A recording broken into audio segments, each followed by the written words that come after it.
పూరా లోకల్. తెలంగాణ జాగృతి గత అనేక సంవత్సరాలుగా మహిళా బిల్లు కోసం కొట్లాడినాం.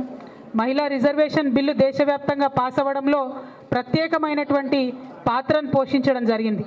ఆ తర్వాత బీసీ బిల్లు కోసం కంటిన్యూస్గా కొట్లాడుతున్నాం, ఇక ముందు కూడా కొట్లాడతాం. బీసీలకు 42% తెలంగాణ రాష్ట్రంలో మరి వాటా వచ్చేంత వరకు కూడా ఉద్యమిస్తాం.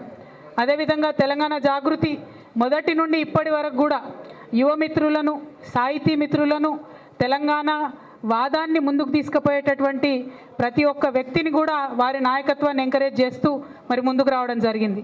అన్నిటికన్నా మించి, అన్నిటికన్నా ముఖ్యంగా సమాజంలో సగభాగమైనటువంటి మా ఆడబిడ్డలందరినీ కూడా ఎంకరేజ్ చేస్తూ ముందుకు తీసుకురావడం జరిగింది.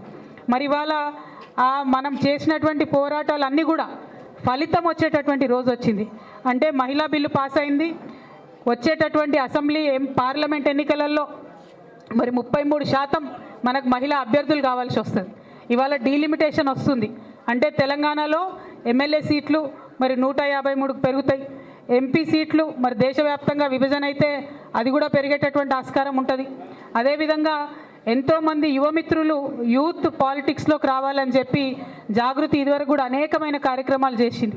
మరి నిన్న మొన్న కూడా చూసారు మీరు, సింగరేణిలో కూడా యువమిత్రులకు అవకాశం ఇవ్వాలని చెప్పి మొత్తం 11కు 11 ఏరియాల్లో కోఆర్డినేటర్స్ కూడా యూత్ని సింగరేణిలో నిర్మించి మరి వేయడం జరిగింది జాగృతి నుండి.